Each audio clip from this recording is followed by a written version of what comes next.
Well, hello again, everybody. Welcome back into the Keep Boone Healthy Community Information Channel. I am David Jackson with the Boone Area Chamber of Commerce. We are joined by our favorite musical group out there. It's Jennifer Greene and the Vaccinators.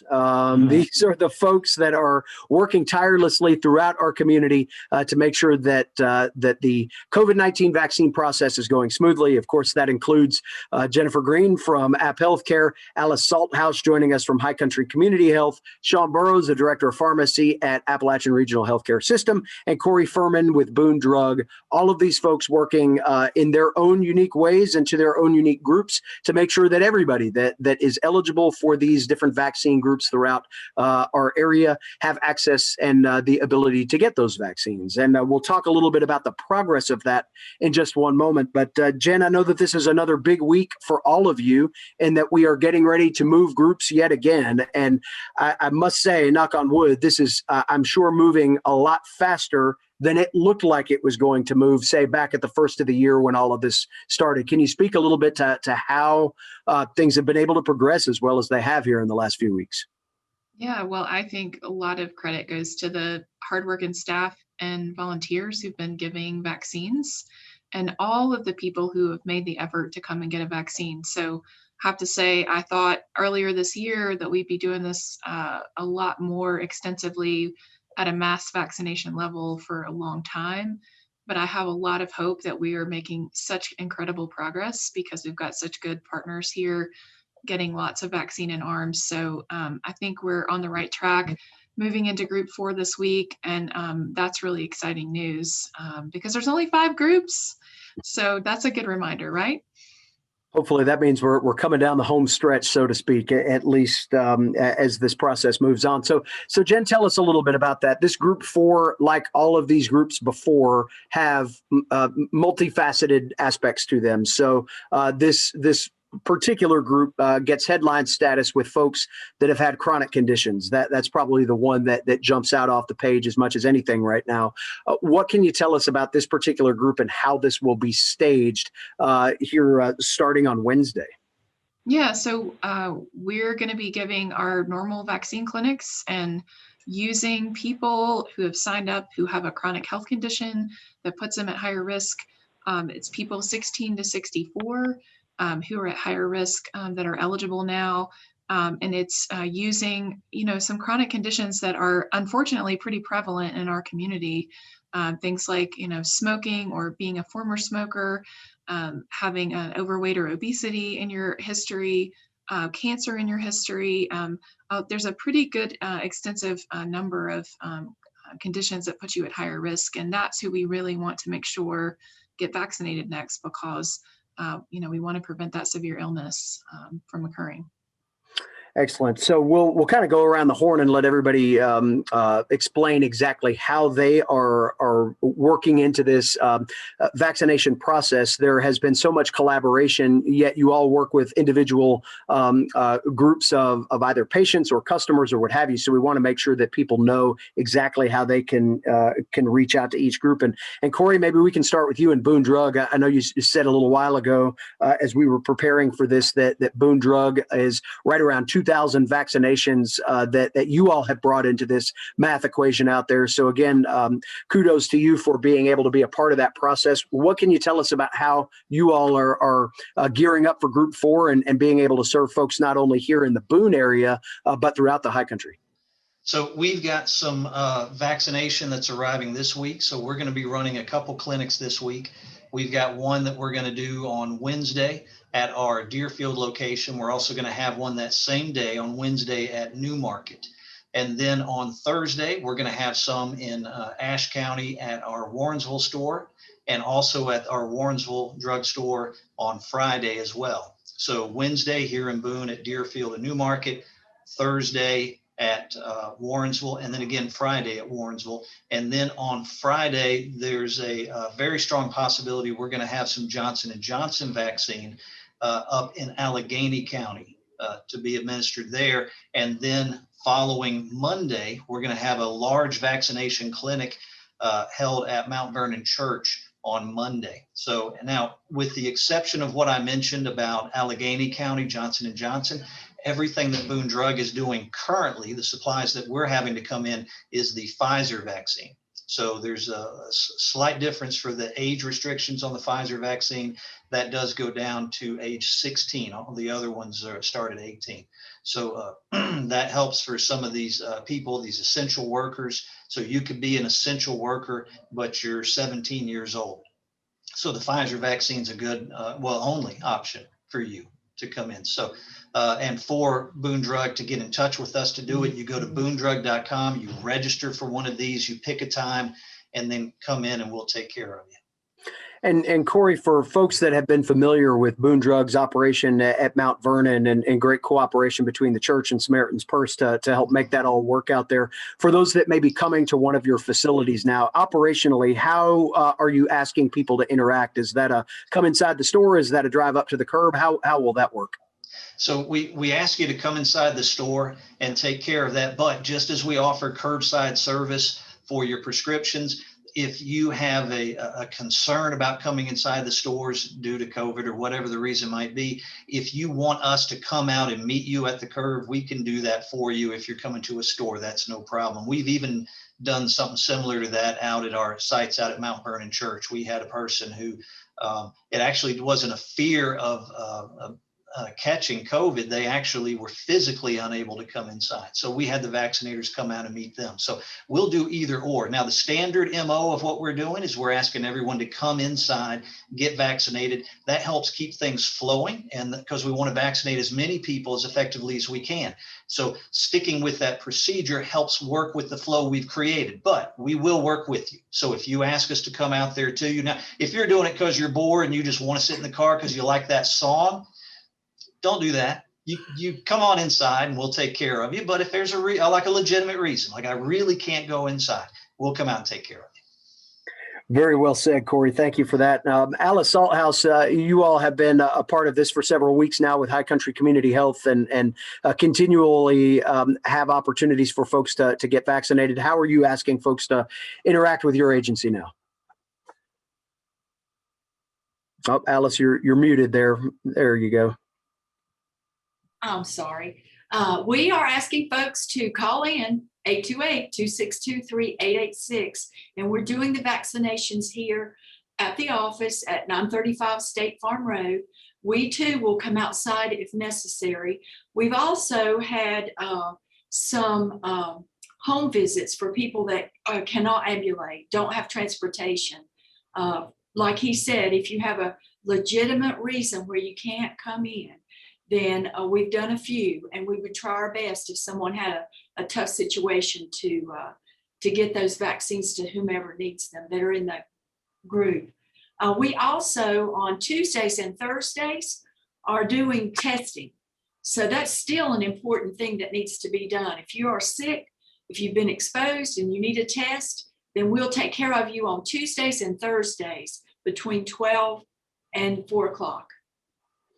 Excellent. That's a great point, Allison. And I know that some of the latest round of COVID money that has been passed through the latest round of stimulus actually passed to address testing. That is still something that might not be getting as much national conversation now, but it's still a very important element of all of this. So appreciate you bringing that up and for the work that you all are doing there.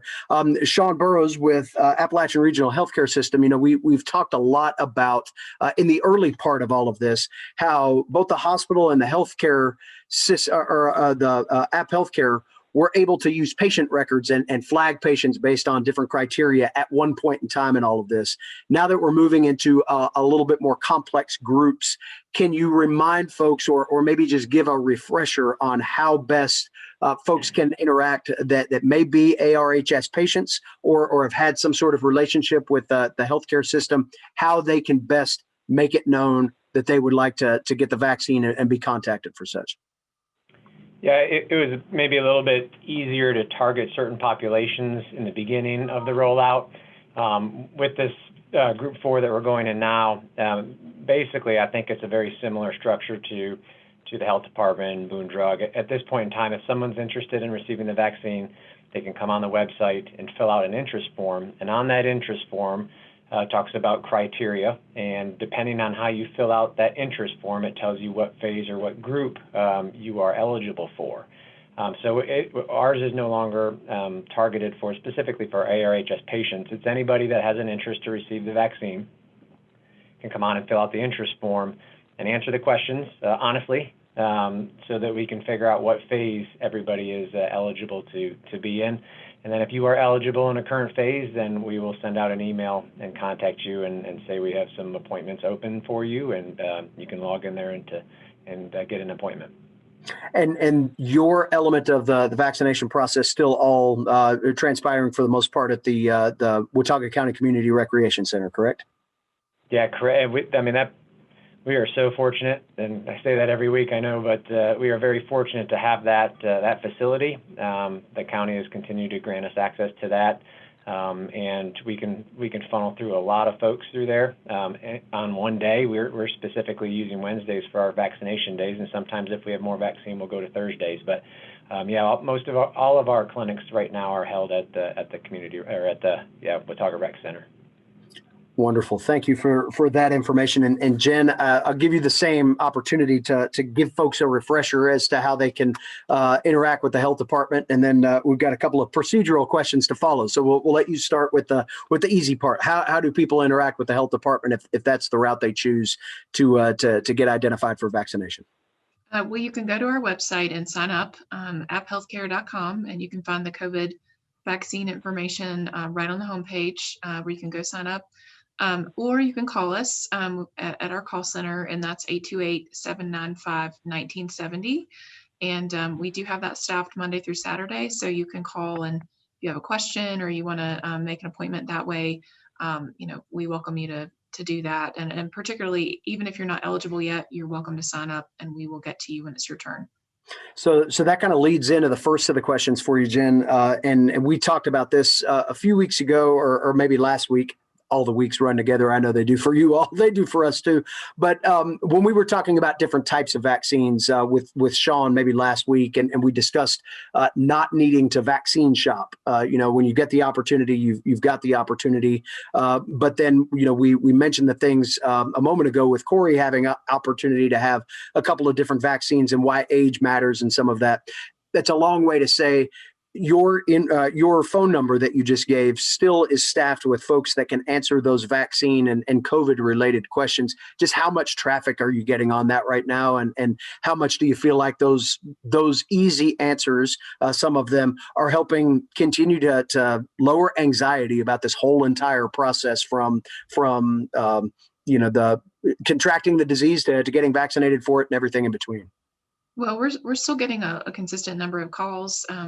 I will just remind folks to be patient if you don't get a person. We have a lot of people talking, and I think we're getting at least 200 calls plus the messages that we're returning every day. So we're glad to be a resource and try to connect you if we have another resource in the community where you can be best served. Of course, that's what our staff is trying to do, is make sure they're aware of all the resources available so we can get you connected. Yeah. So within that, as well as people start thinking through this Group 4 rollout that again starts Wednesday, because of the chronic condition element to that, there is a thought out there that maybe people would have to bring some sort of proof along with them. The state's been pretty clear about that from the start, and I would imagine that all of you are going to follow suit with that. No need for additional documentation. Don't bring the health accordion file. You're not going to need that, correct? That's right. And nor do you need a referral from your provider. We all want you to get your vaccination. If you have a chronic condition, and that makes you eligible right now, you just need to tell us, and we will all support you. And I know I'm speaking for all of us here, but I feel like we all agree we want our community to get vaccinated. So. One of the questions that we had come up earlier in discussion was about illness, right? So COVID's not the only thing that's going around the community. We're starting to see and have seen over the course of the winter, the normal, we'll call it Boone crud that tends to pass around. Maybe not as prevalent this year because of the masking that's gone on. But anybody that has experienced anything, whether it's a stomach bug, whether it's another illness, how do you see that as priority when it comes up to time to get a vaccine. What is your advice to people that are experiencing something that still want to come in and get their shot at the same time? How should they play that? I'll jump in on this one. And if somebody is having an acute illness, whether it's a GI bug or whether it's a cold or whatever the illness is, your immune system's already building up energy to fight that. So to truly get the immune response that you want to be over your acute illness, and so that your body can generate the immune response needed to give you the protection that the vaccine is offering. So in my opinion, that if you are acutely ill with something, you probably want to wait until you are over that illness to get your vaccine.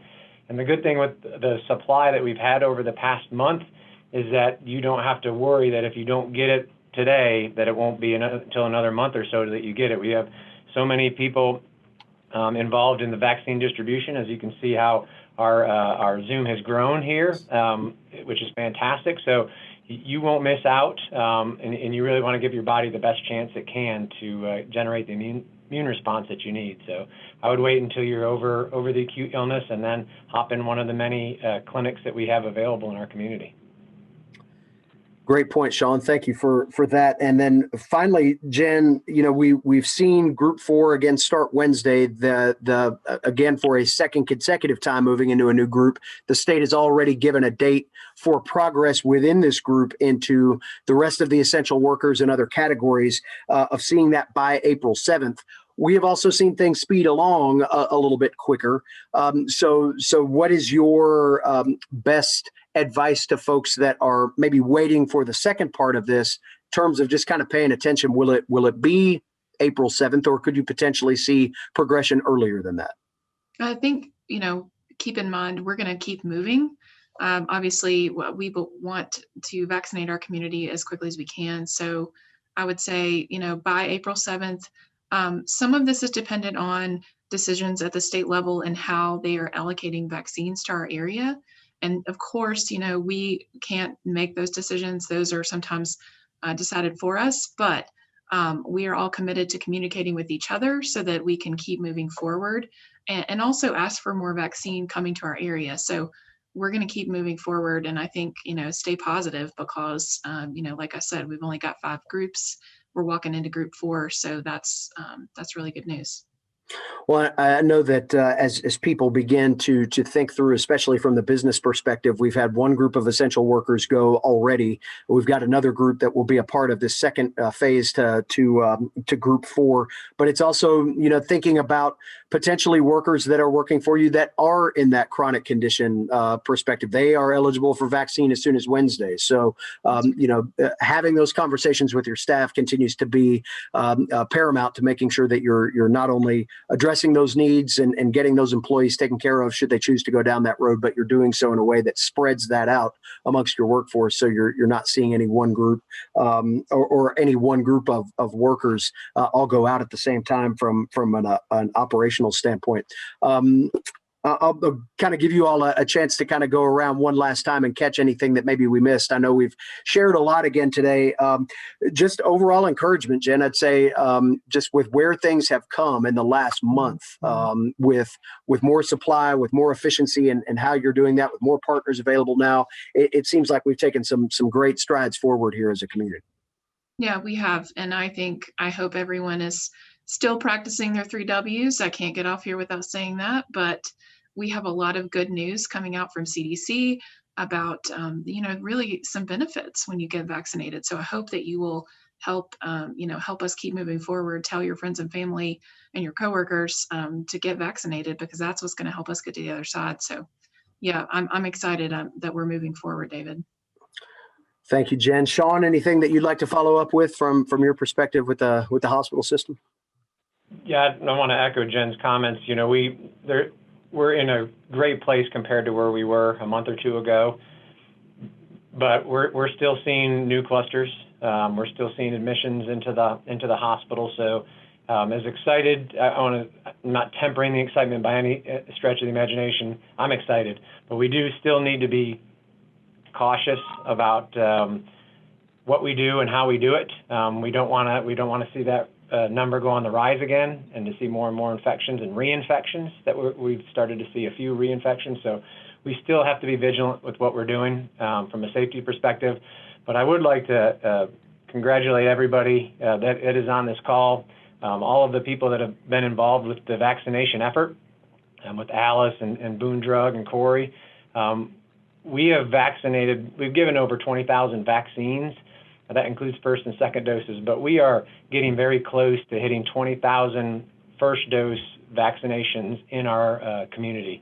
And I think that's just a testament to everybody being on the same page and moving forward with what our goal is. And as Jen said, to get our community vaccinated as quickly as possible. So great job to everybody. Well, that's fantastic. That puts Watauga County within the top 10 counties in the state of North Carolina in terms of percentage of population vaccinated with those first doses. So again, that's attributed to a lot of hard work by a lot of folks, not only represented on this call here, but those that are in the trenches for each of you, doing great work. And kind of to wrap that thought up, Corey, you and Boone Drug and certainly Alice have been involved in, at one point in time, this was a very centralized process. Now we're seeing through efforts like you were just mentioning a moment ago, being able to reach out in other areas of our community, eliminating barriers like transportation. Apple Cart's helpful with that as well. It seems like, once again, bringing trusted community partners in is helping to meet people where they are physically, at least with this. And certainly your effort to spread out to your locations is just yet another example of how that mechanism can work here in our community. Alice, okay. Well, thank you very much, David. It's just it's an honor to be a part of this group. It's an honor to offer our assistances to help to try to get this taken care of for our community and to provide this vaccination for everyone. One of the things that really hits us as we go through this is the volunteer staff. Without the help of the volunteers, people from churches who were volunteering, people from Samaritan's Purse who were volunteering, and then just general people from the general public, not general people, excuse me, people from the general public who come in and help us. Just what a fantastic help this has been. And without the help of the community, I just do not see how in the world any of us could have pulled off what it is we've been able to accomplish. And we just want to say thank you to everyone. And please, like what David was saying just a second ago, is that even though we're starting to see some, we're a lot better off than we were. We're seeing some very positive numbers. We're just asking the community, hey, don't stop. Now's not the time to quit. Now's the time to keep going, keep moving forward, keep vaccinating, keep volunteering. We greatly appreciate it. We can't do it without you. And if we all pull together and watch, and we've said it before, and watch how great this turns out, because that saying that we've mentioned is when things are at their worst is when people perform at their best. And if there's ever a silver lining with this COVID vaccine, is that's the one thing that we've been able to see with the vaccine and the testing and what's happened with this pandemic, is to watch how the community and people in the community perform at their absolute best. And it's just an honor to be able to sit back and watch everybody do this, and for Boone Drug to help participate. So thank you. Well said, Corey. Thank you for that. Alice? So one last comment. I was at a vaccine event on Saturday in another county, and I feel like I'm starting to see the vaccine hesitancy to sort of kind of go away a little bit. But one sad thing, and sorry to end on a little bit of a sad note, there was a gentleman there, and he was getting his vaccine, and he said, I really didn't want to get this vaccine, and I was not going to. But he said, my brother got COVID and he passed away. So I decided I'd get the vaccine. So I hope folks, everybody gets to make their choice about their own body and make that decision. But it is important to get the vaccine, I think.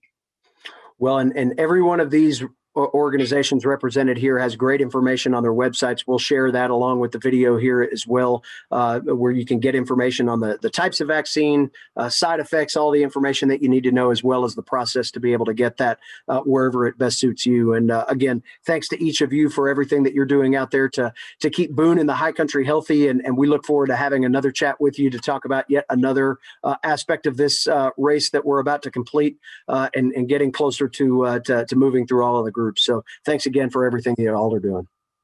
Thank you, Dave. Thanks, David. Thanks, David.